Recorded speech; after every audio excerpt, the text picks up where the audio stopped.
देखिए, श्री अखिलेश यादव जी के लिए कल मैं कह रहा था कि वह जैसे कोई एक दूध पीता हुआ बच्चा सवाल करे, उस प्रकार के वो सवाल किया करते हैं। अध्यक्ष अखिलेश यादव के बाढ़ को लेकर दिए गए बयान पर करारा पलटवार किया है। साथ ही राजधानी लखनऊ में सामने आए जमीन घोटाले के मामले में भी स्पष्ट जवाब दिया है। कौशाम्बी में मीडिया से बातचीत करते हुए डिप्टी सीएम ने सपा प्रमुख अखिलेश यादव पर जमकर निशाना साधा। प्रयागराज में आई बाढ़ को लेकर अखिलेश यादव द्वारा उठाए गए सवालों पर प्रतिक्रिया देते हुए उन्होंने कहा कि अखिलेश जी दूध पीते बच्चे की तरह सवाल कर रहे हैं। यह एक प्राकृतिक आपदा है और सरकार इससे निपटने के लिए पूरी तरह से सक्रिय है।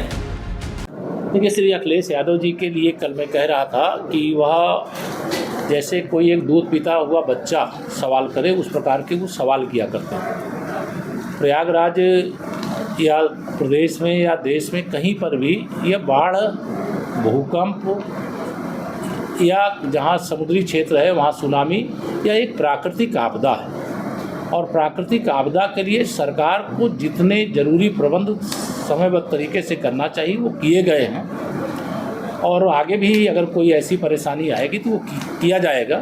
लेकिन श्री अखिलेश यादव जी सत्ता वियोग में बौखलाए, विचलित और अनाप शनाप बातें करते हुए घूम रहे हैं।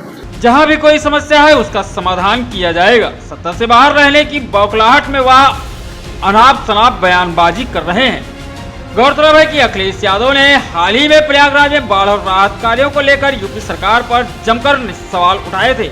इसके साथ ही डिप्टी सीएम ने राजधानी लखनऊ में हिमालय सरकारी समिति द्वारा जमीन घोटाले पर भी सख्त प्रतिक्रिया दी है कि कोई गड़बड़ करेगा तो हमारी सरकार के समय जांच प्रक्रिया को पूरा करने तक तो वो बचा रह सकता है, लेकिन जांच प्रक्रिया पूरी होने के बाद अगर शिकायत में यह सत्यता पाई गई कि किसी ने गड़बड़ किया है तो उसकी बाकी ज़िंदगी सुख सुविधा से नहीं बीतेगी, उसकी बाकी ज़िंदगी जेल में बीतेगी। इसको लेकर के किसी को संशय नहीं होना। उनका कहना है कि हमारी सरकार में कोई भी व्यक्ति अगर घोटाला करता है तो जांच में दोषी पाया जाता है तो उसकी बाकी की जिंदगी जेल में बीतेगी, यह तय है। इस पर किसी भी कोई संदेह नहीं होना चाहिए। कौशाम्बी से जनमत न्यूज के लिए राहुल भट्ट की रिपोर्ट।